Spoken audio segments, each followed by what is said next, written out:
우리 사랑하는 성도 여러분, 한 주 동안 평안하게 잘 지내셨습니까? 네, 오늘은 날이 조금 춥습니다. 이 추운 날이지만 주님의 사랑이 더 따뜻하게 느껴지는 귀한 삶들이 될 수 있기를 원합니다. 네, 요즘 시대가 많이 참 어렵죠. 별로 안 어려우신가 보네요. 네, 정말 감사한 것 같습니다. 네, 우리 결산을 봤는데 다행히 우리 교회는 그래도 크게 변화가 없는 것을 좀 보았습니다. 정말 엄청 많이 감사했습니다. 많은 요즘 시대가 어려워서 많은 교회들이 조금은 예년 같지 않고 좀 많이 힘들어하는 것을 보았는데 감사하게도 우리 교회는 아직까지는 그런 큰 어려움이 없는 것 같습니다. 원하기는 오히려 시대는 어렵지만 예수 그리스도 안에 서 있는 우리가 오히려 주님 안에서 더 많은 것을 누리며 더 많은 것을 가지고 오히려 주변의 수많은 사람들을 살리는 놀라운 일들을 경험하기를 원합니다. 우리가 계속해서 요한계시록의 말씀을 살펴보고 있습니다.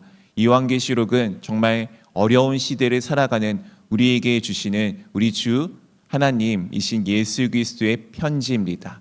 정말 신부로서 삶을 지켜가며 살아가는 것이 어려운 이 시대 가운데 격려하며 나가는 우리 주님의 편지임을 다시 한번 기억하며 나아가기를 원합니다. 오늘 이 말씀의 4장 1절에 다음과 같이 우리 가운데 말씀하여 주고 있습니다. 함께 읽어보도록 하겠습니다. 이후에 내가 보니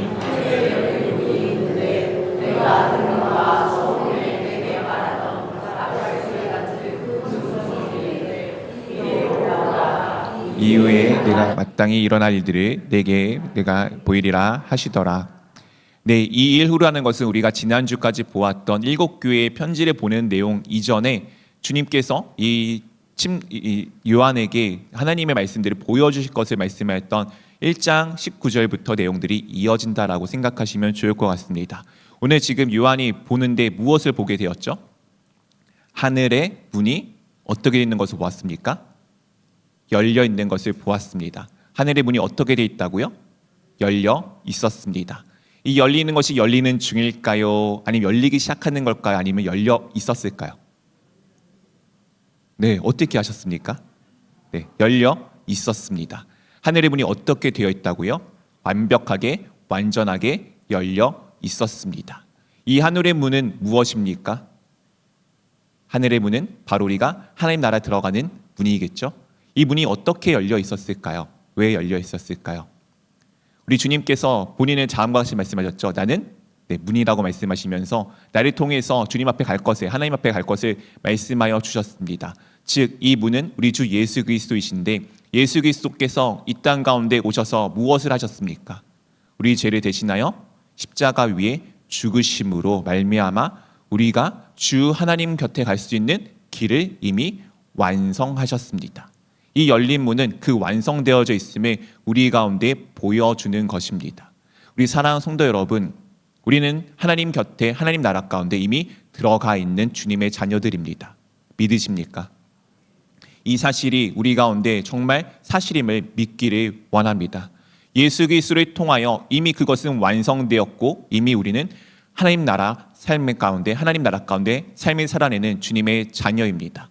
그런데 현실은 이 땅 가운데 우리를 끄집어내기 위해서 다시금 그 하나님 나라에서 다시 이 땅으로 끄집어내리기 위해서 끊임없이 우리를 괴롭히고 어렵게 하는 것이 이 현실의 문제입니다. 그러나 여러분들은 이미 열린 문 가운데 들어가 있는 자들임을 고백하며 나아가기를 원합니다. 오늘 그 하나님의 나라를 지금 요한이 보고 다음과 같이 표현하여 줍니다. 2절부터 4절까지 한 절씩 번갈아가면서 읽겠습니다. 내가 곧 성령에 감동되었더니 보라 하늘에 보좌를 베풀었고 그 보좌 위에 앉으신 이가 있는데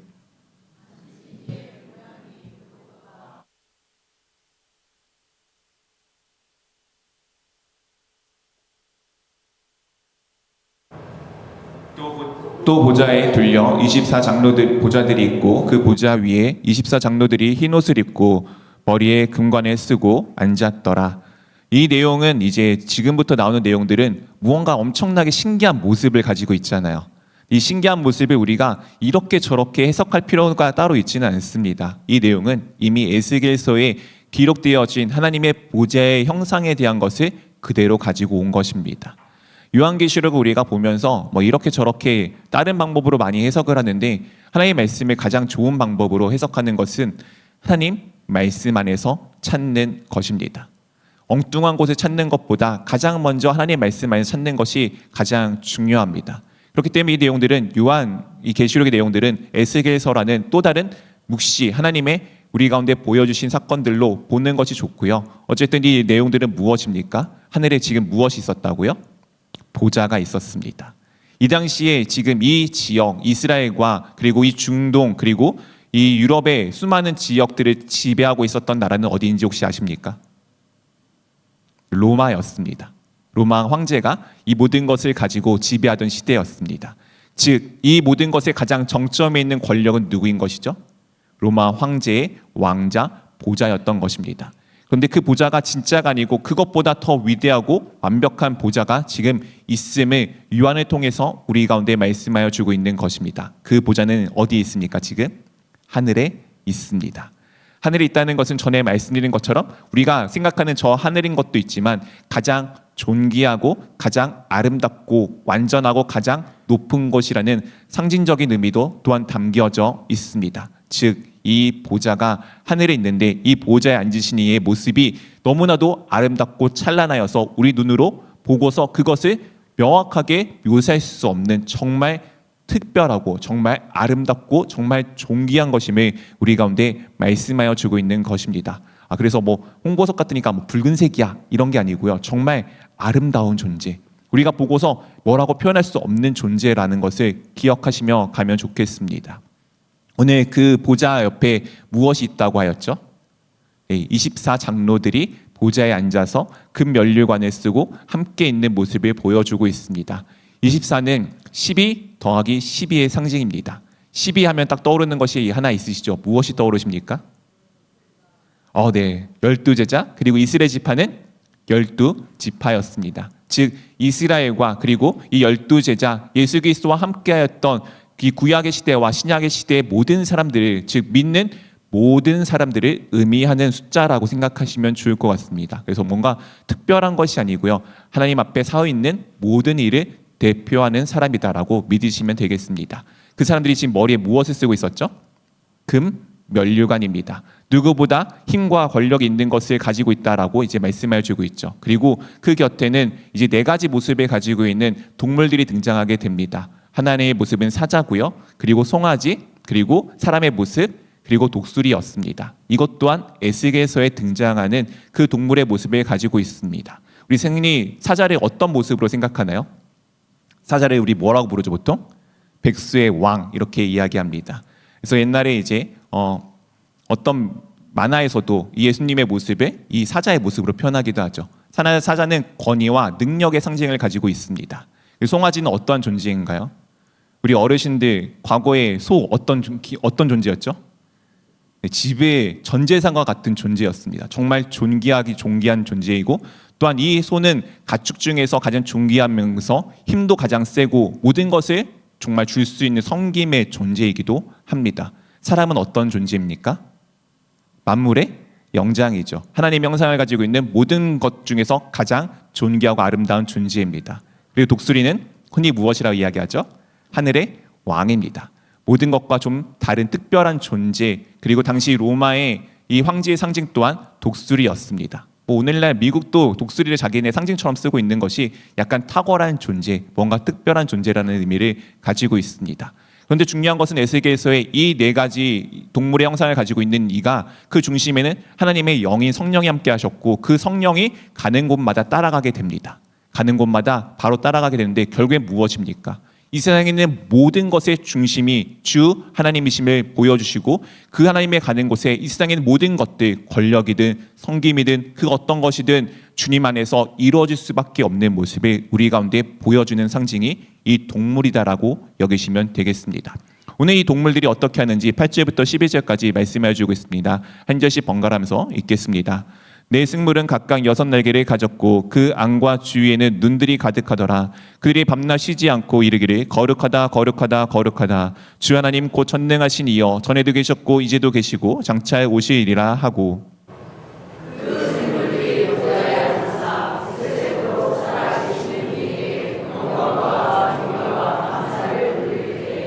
24 장로들이 보좌에 앉으신 이 앞에 엎드려 세세토록 살아계시는 이에게 경배하고 자기의 관을 보좌 앞에 드리며 이르되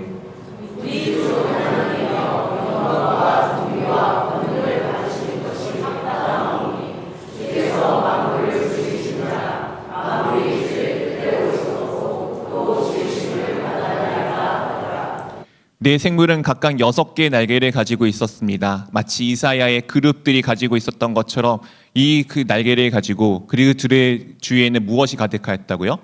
눈이 있습니다. 참 이상한 형상 같아 보이죠? 이 눈이라는 것은 실제 눈일 수도 있고요. 이렇게 볼 수도 있습니다. 무엇인가 관찰하는 명확한 눈들, 즉 그 눈들이 많았기에 그 어떤 것도 그 눈에서 벗어날 수 없는 하나님의 모든 것을 보시고 관찰하시는 그 능력을 상징하여 주는 것이다라고 여기시면 좋겠습니다. 어쨌든 중요한 것은 이렇게 위대하고 무엇인가 모든 것을 볼 수 있는 뛰어난 존재가 지금 무엇을 하고 있죠?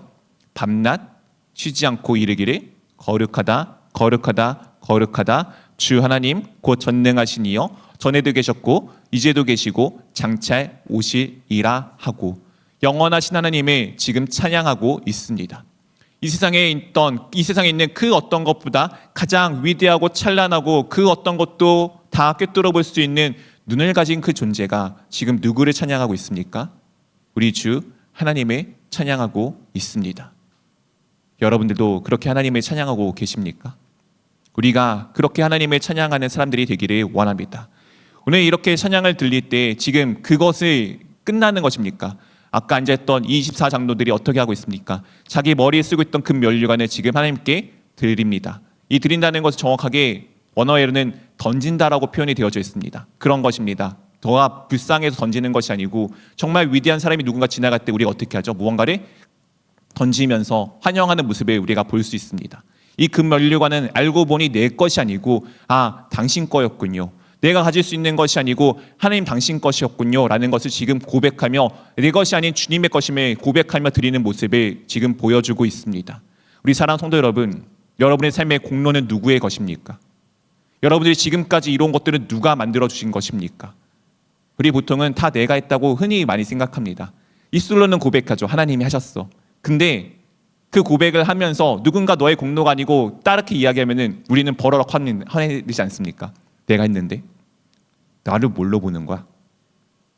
진짜 하나님 하셨으면 고백하고 계십니까? 오늘 이 장로들은 지금 그 고백을 내어놓습니다. 이 고백이 다른 누군가의 고백이 아니라 바로 나의 고백이 되기를 원합니다. 오늘 주님께서는 어떤 존재라고요? 주께서 만물을 지으신지라 만물이 주의 뜻대로 있었고 또 지으심을 받았나이다.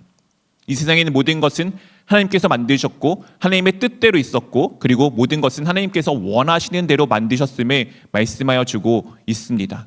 하나님께서 세상 모든 것을 만드시고 이렇게 말씀하셨죠. 모든 것을 보시니 심히 좋았더라. 이 말씀을 저희가 가정예배 드리면서 묵상하면서 참 많은 것을 저는 깨달았습니다. 저는 상당히 냉소적이며 비판적인 사람입니다. 전혀 그래 보이지 않겠지만 전에 말씀드렸죠. 저는 무슨 슬픈 영화를 보면은 이 영화는 왜 슬프게 만들었는지 분석하는 사람이었어요. 요즘에는 쓸데없이 눈물이 많아져가지고 눈물을 흘리는데 요즘에는 그런데 옛날에는 그렇지 않았습니다. 모든 것을 정말 객관적으로 보려고 하고요. 심지어 제 가족도 객관적으로 보고요. 저의 삶도 객관적으로 보려는 것을 엄청 열심히 하는 사람입니다. 그래서 객관적으로 보면은 무엇이 보이기 시작하죠? 저의 단점, 약점이 보이기 시작합니다. 그래서 저의 약점뿐만 아니라 다른 사람 똑같은 거예요. 약점을 보고서 이 사람이 이렇게 해서 무엇인가를 고쳐야 돼 라는 비판과 어떤 그런 것들을 참 잘하던 사람이었습니다. 근데 하나님께서 모든 것을 보시니 심히 좋았더란 말씀을 듣고서 정말 많은 것을 후회하였습니다. 정말 많은 것을 회개하였습니다. 하나님은 아름답다 하셨는데 나는 왜 아름답다 하지 못할까? 하나님께서는 내게 주신 것을 정말 많은 것들이 있는데 나는 왜 이 작은 것 하나에 맺혀가지고 왜 그렇게 내 삶을 갉아먹고 있을까? 한번 에덴 동산을 생각해 보십시오. 수많은 과일들이 있었습니다. 딱 하나였잖아요. 선악과. 다른 수많은 것들을 누리지 못하고 거기에 꽂혀가지고 저거 어떻게든 먹고 싶은데 저거 어떻게든 만지고 싶은데 하였던 그 하와의 마음, 그것이 우리의 마음 아니지 않습니까? 수많은 것들의 감사의 제목이 있는데 감사의 제목은 다 뒤로 두고 당연한 거지. 당연한 거지. 내가 오늘 이렇게 못하는 거는 정말 화가 난 일이네. 저도 그런 줄 알았습니다. 걷는 게 당연한 건 줄 알았고요. 서 있는 게 당연한 건 줄 알았는데 그게 그렇지 않더라고요. 서 있는 게 감사한 일이고 하루에 숨을 쉴 수 있는 것이 감사한 일인 것을 알았습니다. 감사의 제목이 얼마나 많은데 우리는 감사를 다 버려두고 안 되는 거 하나, 정말 작은 것 하나에 불만 불평을 갖고 있는 것 아닙니까? 오늘 하나님께서 모든 것을 지으셨고 모든 것은 하나님의 뜻대로 있었습니다. 우리 마음을 바꾸기를 원합니다. 주님께서 만드셨으니 감사하자. 주님께서 주셨으니 감사하자. 불평을 찾는 것이 아니라 감사하는 것을 찾기를 원합니다. 그것이 우리가 찬양할 수 있는 이유가 됩니다. 오늘 그런 상황 가운데 다음과 같은 장면으로 이어지게 됩니다. 1절부터 3절까지 말씀 한 절씩 번갈아가면서 읽겠습니다. 내가 봄에 보좌에 앉으신 이의 오른손에 두루마리가 있으니 안팎으로 썩고 7인이 봉하였더라.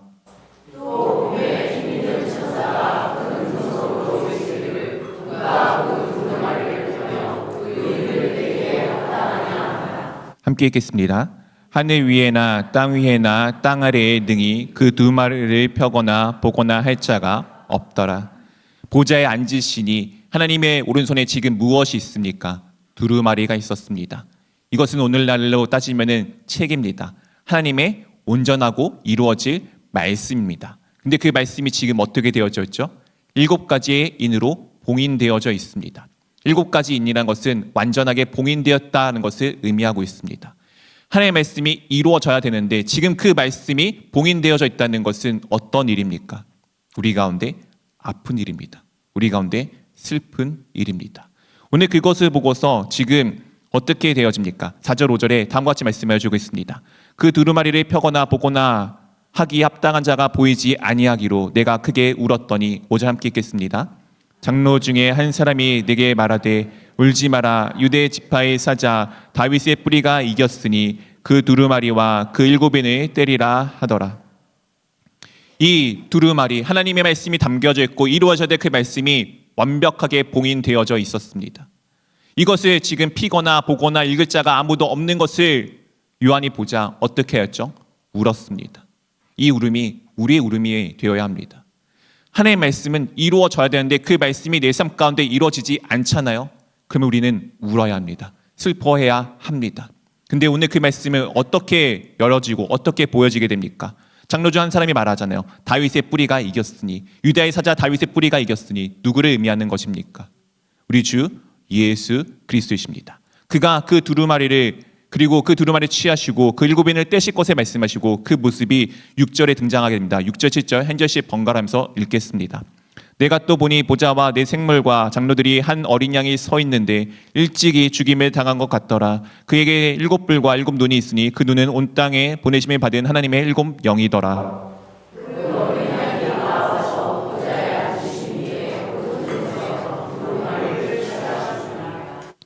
우리 주 예수 그리스도의 모습이 다음과 같이 묘사되어집니다. 어떤 존재이죠? 어린 양입니다. 왕이신 그분이 참 연약한 모습으로 등장합니다. 그냥 어린 양도 참 보잘것없는데 어떤 어린 양이었죠? 죽임에 당했던 것 같은, 일찍이 죽었던 것 같은, 죽임에 당하였던 것 같은 어린 양. 참 볼 것 없지만 이 죽임당한 것 같은 어린 양이 어떻게 합니까? 보좌에 앉으신 이의 그 오른손에서 두루마리를 취하십니다.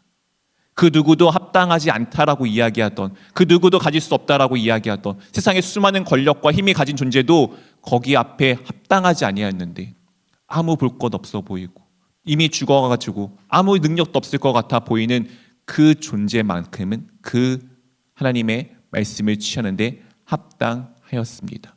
왜 그랬을까요? 힘과 능력이 아니고 이 어린 양은 어떤 존재였죠? 하나님의 말씀에 죽기까지 순종한 존재였기 때문입니다. 누가 하나님 말씀에 합당한 사람입니까? 잘난 사람이요? 능력이 있는 사람이요? 권력 있는 사람이요? 무언가 남들이 볼 때 많은 걸 갖고 있는 사람입니까? 진짜 합당한 사람은 아무것도 없더라도 하나님 말씀에 순종하는 사람입니다. 하나님의 말씀에 정말 모든 것을 거는 사람입니다. 우리 찬양과 같이 하나님의 말씀에 내 목숨을 거는 사람, 그 사람이 바로 하나님의 말씀에 합당한 사람입니다. 우리 주 예수 그리스도가 합당하심을 지금 우리 가운데 분명하게 보여주시고 계십니다. 그리고 그 예수님은 지금 어떻게 하고 계시죠? 우리와 나와 함께하고 계십니다. 네, 맞아요. 원래 우리는 합당하지 않습니다. 근데 내가 합당하게 될 수 있는 것은 내 힘과 능력이 아니죠. 나와 함께 하시는 우리 주 예수 그리스도 덕분입니다. 오늘 그 모습이 다음과 같은 장면으로 이어지게 됩니다. 8절부터 10절까지 한 절씩 번갈아가면서 읽겠습니다. 그 두루마리를 취하심에 네 생물과 24장로들이 그 어린 양 앞에 엎드려 각각 검은고와 향이 가득한 금대접을 가졌으니 이 향은 성도들의 기도들이라.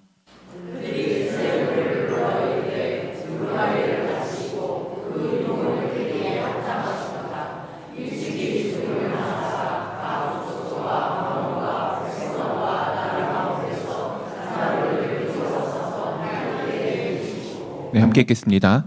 그들로 우리 하나님 앞에서 나라와 제사장들을 삼으셨으니 그들이 땅에서 왕노릇 하리로다 하더라. 오늘 그 주님께서 우리 주 예수 그리스도께서 두루마리를 취하십니다. 그러자 지금 네 생물과 입사장들이 어린 양 앞에 엎드리고 무엇을 가지고 갑니까? 성도들의 기도입니다. 여러분들의 기도를 주님 앞에 올려드리고 있습니다. 기도가 사라진 것 같아 보이십니까? 주님은 절대 내 기도를 듣지 않으셔. 아니요, 그 기도는 주님 앞에 이미 올려져 있습니다. 물론 이 기도가 이루어지는 것은 이때의 장면은 아닙니다. 이후에 요한계시록 8장 이상 이후에 넘어가게 되면 그 기도들이 이루어짐을 우리 가운데 보여주게 됩니다. 하나님의 때에 그 기도는 반드시 이루어질 것입니다. 하지만 하나님은 절대 그 기도를 버리거나 잊어버리시는 분은 아니십니다. 기억하고 주님 앞에 엎드려 기도하기를 원합니다. 어쨌든 그들이 무엇을 합니까? 새 노래를 부릅니다. 하나님 앞에 새롭게 찬양하기 시작합니다. 그 기도가 주님 앞에 있음에 보자 하나님을 찬양하기 시작합니다. 일찍이 죽임을 당하셨지만 그 인을 떼기 합당하신 분을 찬양하면서 무엇이라 고백합니까? 우리들을 피로 사서 자신의 생명으로 사서 주님 앞에 드렸음을 고백하고 있습니다. 사랑하는 성도 여러분, 여러분들은 그런 존재입니다. 여러분들의 가치가 어디 있냐고요? 예수님의 가치입니다. 나의 가치는 이 세상에 있는 그 어떤 것과 비교할 수 없어요. 네, 그렇죠. 세상에서 내 월급은 100만 원, 200만 원, 300만 원일 수 있습니다. 세상에서의 가치는 그렇게 무엇인가 평가할 수 있어요. 근데 주님이 보시기에 여러분의 가치는 하나님의 가치와 똑같습니다. 하나님께서 여러분들을 위해, 하나님이신 예수 그리스도께서 여러분들을 위해, 나를 위해 죽으셨기 때문이죠. 나약하지 마십시오. 좌절하지 마십시오. 세상의 이야기에 쓰러지지 마십시오. 여러분들이 이런 존재입니다. 제사장과 왕 같은 존재라고요. 절대 세상이 여러분들을 이길 수 없습니다. 내가 예수 그리스도께 붙들림 바 되어져 있다면은, 내가 예수 그리스도와 함께 한다면은 세상이 그 어떤 것을 내게 압박한다고 한들 그것이 나를 어떻게 하지 못합니다. 죄송해요. 끽해봐야 죽기밖에 더합니까? 우리 죽음은 무엇입니까? 자는 거라고 말씀드리지 않았습니까? 얼마나 좋습니까? 하루 종일 열심히 일하고 마지막에 잠자에 들 때 얼마나 행복합니까? 그 행복이 여러분의 끝이라고요. 그게 무슨 내 삶에 어려움을 줍니까? 기억하며 나가십시오. 여러분의 가치는 예수 그리스도 짤입니다. 예수님 짤임을 기억하며 나가기를 원합니다. 그리고 나서 이런 찬양이 우리 가운데 있습니다. 11절부터 14절까지 함께 찬양하는 마음으로 한 절씩 번갈아가면서 읽겠습니다. 내가 또 보고 들음에 보좌와 생물들과 장로들을 둘러선 많은 천사의 음성이 있으니 그 수가 만만이요 천천이라.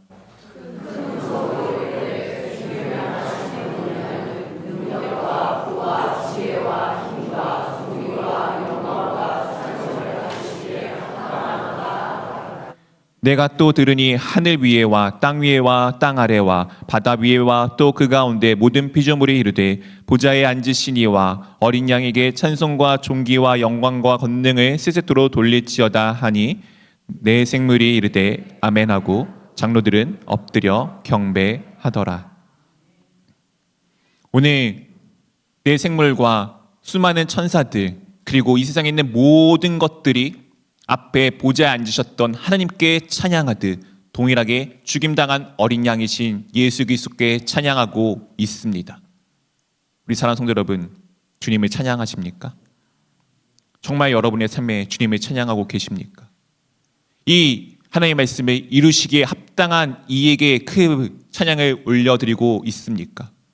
그분을 따라 살아가고 계십니까? 말씀을 맺겠습니다. 우리가 찬양할 이는 아무도 없습니다. 오직 한 분 예수 그리스도이십니다. 우리는 예수 그리스도를 통하여 하나님을 믿는 것입니다. 교회에 오는 게 아니에요. 우리는 주님을 믿는 사람들입니다. 누군가에게 복음을 전할 때 교회 가자라는 것에 꼭 마음을 담아 두십시오. 예수님 믿자. 우리 교회에 좋으니 와봐. 교회가 좋아서 오는 게 아니고 정말 교회가 좋은 이유이신 예수 그리스도가 그 안에 있어야지 그가 삶을 살고 그가 살아서 주님 앞에서 살아가는 이 모든 왕과 같은 일들을, 제사장 같은 일들을 함을 기억하며 그렇게 전하십시오. 여러분의 삶이 그렇게 되기를 원합니다. 복음이 가장 기본입니다. 우리는 예수 그리스도를 믿고 예수 그리스도를 의지하며 주님을 찬양하는 존재입니다. 여러분 삶 가운데 그 찬양이 감사가 넘치기를 주님의 이름으로 축원드립니다.